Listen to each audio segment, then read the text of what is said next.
My name is Jennifer. I am 63 years old. I am an old woman. I live alone in my small house. My husband left me a long time ago. I have only one son. His name is Robin. Robin was very little when my husband left us. I don't think Robin even remembers him. He does not want to talk about his father. My life has not been simple. After my husband left, I had no money, no job, no place to live. I had to earn money and also take care of my son. I worked 2 jobs to earn money to pay rent, buy food, and pay bills. Being a single mother was a difficult job. I worked hard every day. I gave up many things for my son. I gave up my own dreams so he could follow his. I wanted to give Robin a good life. I wanted him to have everything he needed. I wanted my son to be happy. I believed he would always stay by my side no matter what happened in life. But everything changed when Robin turned 25. He met a woman named Amelia. He was so happy when he told me about her. One Sunday, he brought her to my house for dinner. At first, she seemed very nice. She told me I had a beautiful home. She said my cooking was wonderful. But when I looked into her eyes, I knew that something was wrong. I did not see honesty in Amelia's eyes. But I said nothing. I wanted Robin to be happy, so I smiled back at her. After that first meeting, Amelia began to change my son. She was very clever. She never said bad things about me directly. Instead, she gave small suggestions to Robin. Amelia told Robin that his clothes were old. She said he should try expensive restaurants instead of eating my food every week.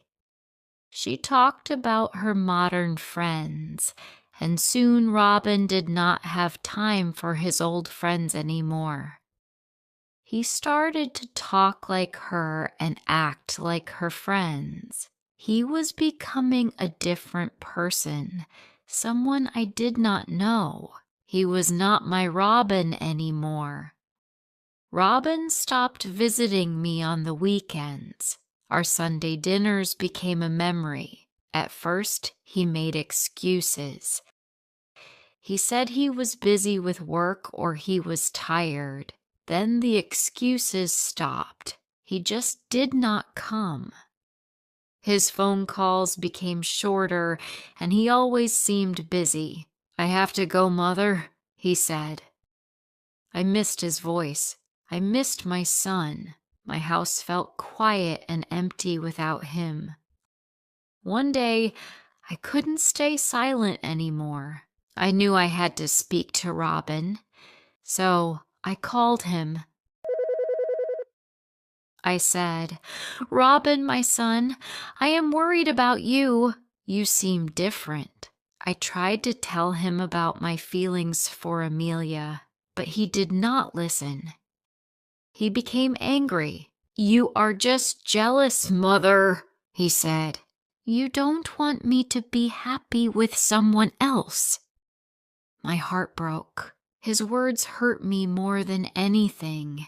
He did not understand that I only wanted to protect him. He thought I was selfish. He chose Amelia, not me. My eyes filled with tears.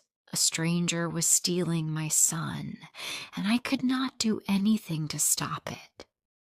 One evening, I could not stay at home anymore. I missed my son very much. It had been many weeks since his last phone call. I needed to see him. I needed to know what was wrong. Maybe if I could just talk to him, I could make everything right again. I took a bus and went to the apartment where my son now lived.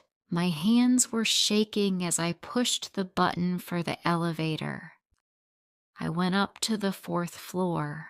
I found the door with the number 22. This was it. This was Robin's new home. I stood there for a moment. My heart was beating very fast. I took a deep breath and knocked on the door. I prayed that Robin would open the door, but Robin did not open the door. Amelia did. She looked at me with cold eyes. There was no smile on her face. "Hello, Amelia," I said. "Is Robin home? I really need to talk to him." Amelia did not move. She said, "Robin is home, but he does not want to see you." My world stopped. I could not understand. "What do you mean?" I said. "Please let me see my son." Amelia shook her head and said, "Jennifer, you need to leave. Robin needs his freedom." I felt confused. I said, "Freedom? Freedom from what?" Amelia looked at me. "Freedom from you," she said. "He says you are too controlling. He says you try to live his life for him. He wants to make his own choices now." Tears filled my eyes. Controlling? I was not controlling. I was a mother. I loved him. I only wanted him to be safe and happy. Robin was there, but he would not come to the door. He wanted to stay away from me. Robin was gone. He had chosen a new life, and I was not part of it. I could not breathe. I turned away from the door. I did not say goodbye. There was nothing left to say. My son did not want me. I was left alone. Robin did not call. 1 day passed, then 2 days. Soon a week was gone. The week slowly turned into months. I looked at the telephone every day, hoping it would ring. But it never rang. I looked at the window, hoping to see Robin's car on the street, but he never came.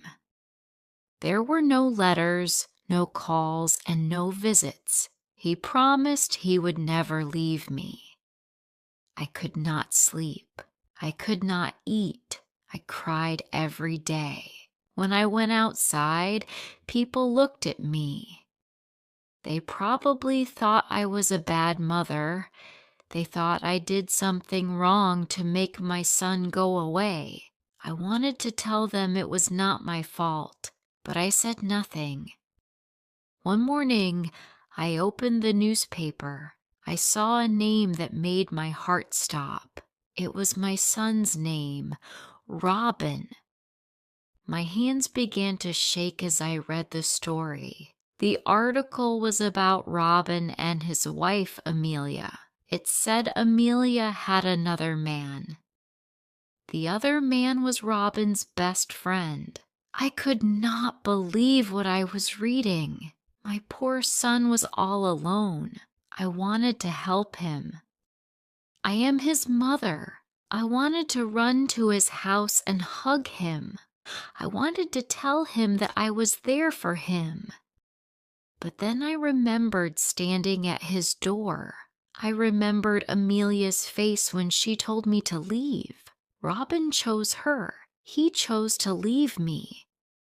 I wanted to call him, but I was scared. What if he did not want to talk to me? I loved my son, but I was afraid of being hurt again. Suddenly, there was a knock on the door. This was strange. Who could be here? Nobody visited me anymore. I took a deep breath and opened the door. It was Robin, my son. He looked so different. His face was pale. His eyes were red. He did not look like the man who left me 5 years ago. His eyes were full of tears. "Mother," he cried. "Mother, I'm so sorry. I'm so sorry." My heart stopped. I put my arms around him and hugged him. He was not the man who broke my heart. He was just my son, and he was home. My son is finally home. Robin lives with me again in our old house. Now I hear his voice every day.